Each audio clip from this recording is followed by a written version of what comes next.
putting an end to identity politics. This is the Kevin Jackson Radio Show. Are you feeling guilty about your white privilege? I can't eat the watermelon and fried chicken because that's cultural appropriation. Do you have any white people food? Is white supremacy getting you down? Sorry, we have to take the long way, okay? I don't go down any streets named Jefferson or Washington because they had slaves, and that's totally racist, and it's white supremacy. Do you want to finally be forgiven for slavery? I need to call my friends, Shaquita, Shaquanda, and Terrence, and let them know that I'm sorry for slavery and institutional racism and white supremacy. Well, for a limited time, the Kevin Jackson Radio Show is offering KJ Repair, a fast-track white guilt credit repair program that will free you from the oppressive and debilitating shackles of white guilt. Yes, that's right. Say hello to acknowledging white supremacy and say goodbye to white guilt. All you have to do is listen to the Kevin Jackson Radio Show 3 hours a day, 5 days a week, and you will get the highest quality in reparations credits. For every hour that you listen to the Kevin Jackson Radio Show, you will be forgiven for 1 full hour of slavery. Not 20 minutes, not 10 minutes, not 5 minutes like some of our competitors. At that rate, you'll have white guilt forever. No, at KJ Repair, for every hour that you listen to the Kevin Jackson Radio Show, you will be forgiven for 1 hour of slavery. That's right, 1 full hour of slavery. Poof! Like it never even happened. Say goodbye to the burdens of your melanin deficiency for only 3 hours a day, 5 days a week by listening to the Kevin Jackson Radio Show Monday through Friday. Time is running out. You must act now before American slavery is completely forgiven worldwide. If you sign up today, we will forgive you for 30 hours of slavery absolutely free. That's right, 30 hours of slavery absolutely free. This offers for straight white men only. Blacks, Hispanics, women, gays, trans, and Muslims need not apply. Reparations credits are non-transferable. I love that spot.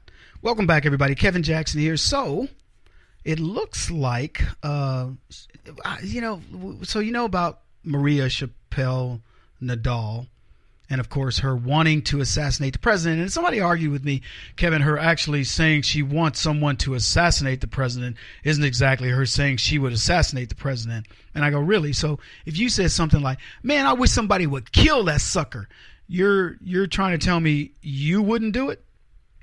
So you're such a pansy that you say something, but you don't want to be able to carry it out yourself. You know, look, you can call it splitting hairs or whatever, but the fact of the matter is, if you want to see the president dead and you have the means, you would probably carry it out. You may carry it out. How do we know? How would the Secret Service know? So Nadal, who is a state senator, and I said this on the program the other day, there's nothing new here, folks, but she would have opportunity. She might be at some official Missouri luncheon or dinner with the president. How many times do they come up and shake hands and whatever else? She could take a dinner knife or a dinner fork and pop. I see right now, I'll be honest with you, I see Donald Trump in these different venues, and I have to believe that the Secret Service has done its job because people are right there with him. They could do him harm. They have to vet you. They have to know you are of sound mind and body, and you don't wish this man. Look, I never would have been at an event with Barack Obama because if they had invited me, I wouldn't have gone. But if I had gone, I can guarantee you, if I got within distance of him, I wouldn't want him to hurt him. You know, I would just go, God, man, I don't get you. But that would be it. I would be like, look, Mr. President, I would be respectful.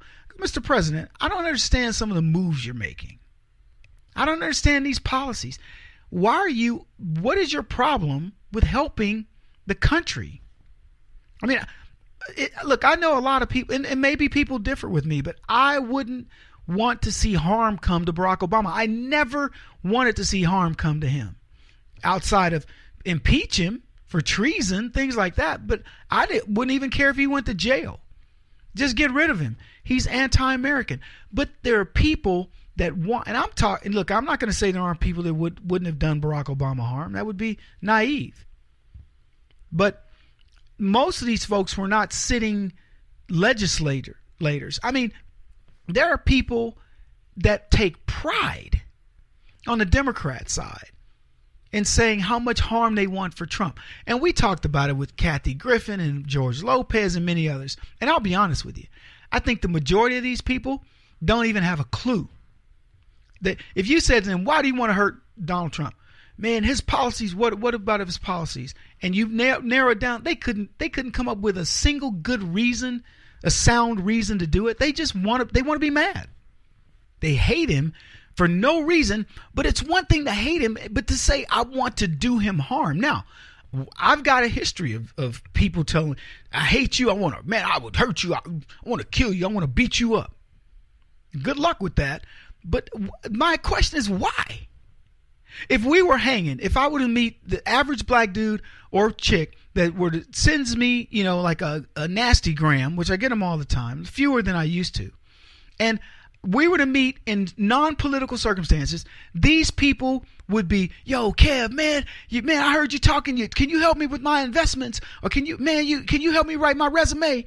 Or they would be asking me a host of things. Help. Look, man, Kevin, do you know somebody who could do this or that? Yeah, man, let me see what I can hook it up. But get on to politics and they want to kill me.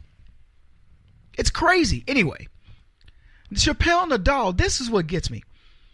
It wasn't enough that she wants to see Trump assassinated.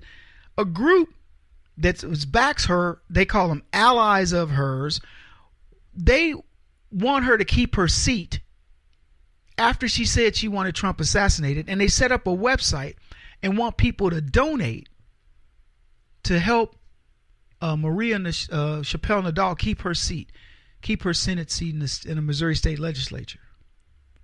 So Fox asked questions about the request for donations because the fundraising link had disappeared from the site. And despite Chappelle-Nadal being under fire, she still doesn't get it. And the reason why I say that is I want to read you what she said when she was asked about this fundraising site. So they asked her about it, and her comment was this. An enthusiastic supporter started a website, www.istandwithmaria.com, to collect signatures in support of me staying in the Missouri Senate. They added a link to my Senate Act Blue, which is public. The page is a nice gesture and show of support. Now, as I told you, Chappelle-Nadal doesn't get it, and let me explain why. She shouldn't have even recognized this as, and I think the way she said, a show of support is a nice gesture, a good gesture, whatever, and a show of support. And she appreciates the gesture. And all I could think was, seriously, if you've learned anything, you would understand that you got to chastise people trying to fundraise on your behalf of an idiotic comment as opposed to appreciating them. She should have said, although I understand there are people who support my statement of wanting to kill President Trump, as I have stated, I was wrong. Any gestures supporting that effort are equally wrong, and thus I cannot support them in any way. That's what she should have said. I mean, she's a potential assassin. And she blames it on an enthusiastic supporter. I don't even believe that. I believe Chappelle-Nadal probably got some, look, here's the way I could save my job. If y'all will start a website, I'll pretend that I don't know about it, and then we'll put that up. That's what she did. Because let me tell you, Missouri slammed her. They body slammed her. The lieutenant governor, Michael Parson, as well as the governor, jumped her. We need a special session to get rid of her. They said that her comments were unacceptable and unbefitting conduct of a Missouri state senator. Condemnation for those remarks was swift and bipartisan, and I keep coming back to this because it's an important point. Lacey Clay and Emmanuel Cleaver, the two members of the CBC from the state of Missouri, both said Nadal needs to resign or we will throw her out of the legislature. I thought that was as telling as it comes. Anyway, like in Act 1 of her Trump assassination plot, She asked for the removal of the fundraising link. She says, I requested of my supporter to take the Act Blue tab off their website, meaning the fundraising for her. So the webmaster removed the button, but the site remained. And it asked people to sign a petition to keep her job. And what's interesting to me is what Senator Nadal said. She says, out of anger and frustration, I've said something that could not be that could have been reframed. And I'm like, reframed how? How do you reframe wanting to assassinate the president? How do you make me feel better that you're okay if I'm Secret Service? He won't stop until he's the top-rated radio talk show host in America. What kind of weird competitive freak are you? This is the Kevin Jackson Radio Show.